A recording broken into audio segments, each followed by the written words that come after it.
Focus ce matin sur la stratégie agricole de l'Europe. 32e édition du rapport de Déméter. Je le prends parce que c'est quand même assez puissant, Sébastien Abyss. On dirait le rapport Cyclope, c'est quasiment aussi gros. On va parler des appétits stratégiques et pivots agricoles. Vous nous dites dans ce livre, vous êtes quand même assez dur avec l'Europe en disant que l'Europe est entrée dans ce millénaire la fleur au fusil, cherchant à moraliser les relations internationales avec une arrogance anachronique et décrétant la fin d'une ère productive sans nous donner les moyens véritables d'une écologie de progrès.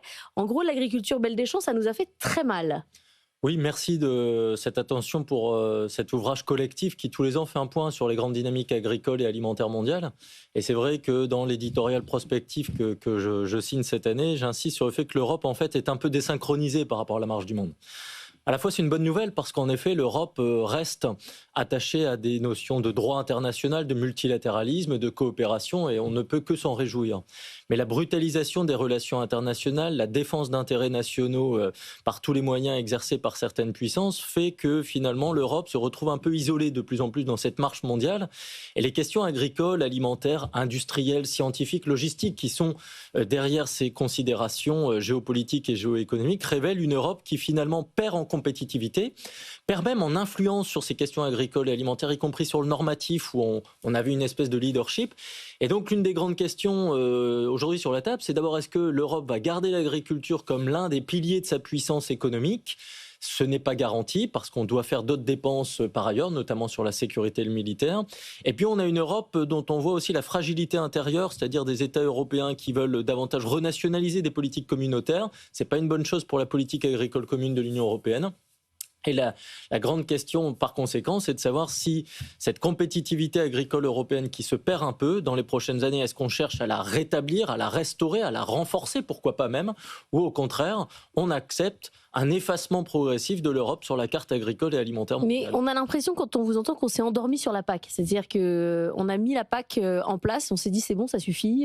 Et avec ça, on a déjà réussi à s'entendre en partie là-dessus. Et avec ça, on va réussir à avoir une compétitivité européenne. J'apporterai une nuance à cette question, c'est-à-dire qu'on ne s'est pas endormi sur la PAC. C'est juste qu'on a emmené la PAC vers une orientation de plus en plus verte et environnementale. Et à juste titre, il le faut, et il faut préserver cette équation-là.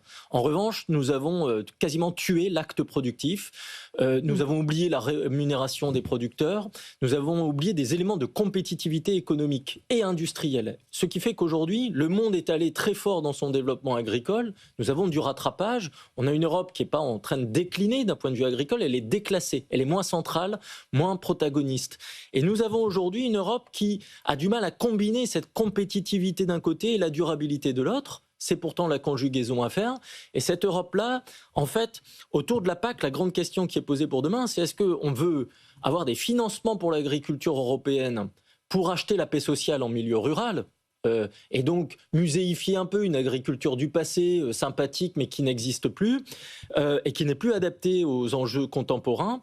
Ou au contraire, la PAC finance les transitions, les innovations, la compétitivité et la modernisation de filières qui doivent aussi tenir compte d'attentes nouvelles de consommateurs, d'équations climatiques transformées et d'un cadre géopolitique international où vraiment les rivalités s'aiguisent et l'Europe a des grands atouts sur le plan agricole et alimentaire, surtout si elle joue collectif. Mais on a l'impression qu'elle perd de vue cette force-là, qu'elle ne la cultive pas assez et surtout elle semble avancer de moins en moins collectivement avec un projet agricole. Annalisa. Vous faites un focus dans l'ouvrage sur l'Ukraine parce que vous dites que c'est là que se joue une partie du futur de l'Europe. C'est vrai que l'Ukraine est un géant agricole qu'on a lourdement subventionné, lourdement aidé pendant la guerre. On continue de le faire. La question c'est est-ce qu'on l'intègre ou est-ce qu'on la laisse en dehors ? C'est de là que dépend beaucoup du futur agricole de l'Union. Oui, l'Ukraine va être une variable clé pour savoir ce que l'Europe agricole veut faire demain, puisque l'Ukraine étant un géant agricole, une Ukraine dans l'Union européenne pourrait mécaniquement renforcer la puissance européenne agricole. Toujours est-il qu'il faudrait le présenter ainsi. À ce stade, on a surtout une concurrence qui est sur la table et des tensions qui existent de part et d'autre. Les agriculteurs ukrainiens sont très sceptiques dans cette entrée dans l'Union européenne d'un point de vue agricole. Par contre, d'un point de vue survie politique, évidemment, rentrer dans l'Europe est un élément clé, donc qui dépasse l'équation agricole. Et on voit des agricultures européennes redouter l'entrée de cette Ukraine agricole demain dans l'Union européenne. Donc ça va être un point clé. Et c'est vrai que l'Ukraine, comme 5 autres pays, nous avons identifié dans l'édition du Déméter ce qu'on appelle les Cubitas, les BRICS oubliés. Les Cubitas, ça va être vraiment les 6 pays pivots de la sécurité alimentaire mondiale dans les 25 prochaines années, parce qu'ils ont un potentiel productif, ils ont des ressources, ils ont des fragilités climatiques et environnementales qu'il ne faut pas sous-estimer.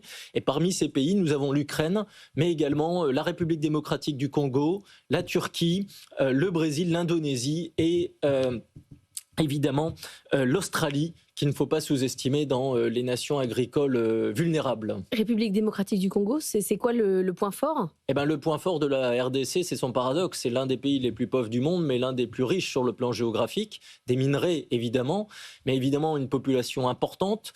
Les deuxièmes forêts de la planète après l'Amazonie. Le château d'eau de l'Afrique du Sud, pour faire court. Et un potentiel agricole considérable. C'est 80 millions d'hectares en potentiel, ils en cultivent que 10% aujourd'hui. La France agricole aujourd'hui cultivée, qui produit, c'est 25 millions d'hectares. Donc la RDC peut être une locomotive d'un développement agricole sur le continent africain, évidemment.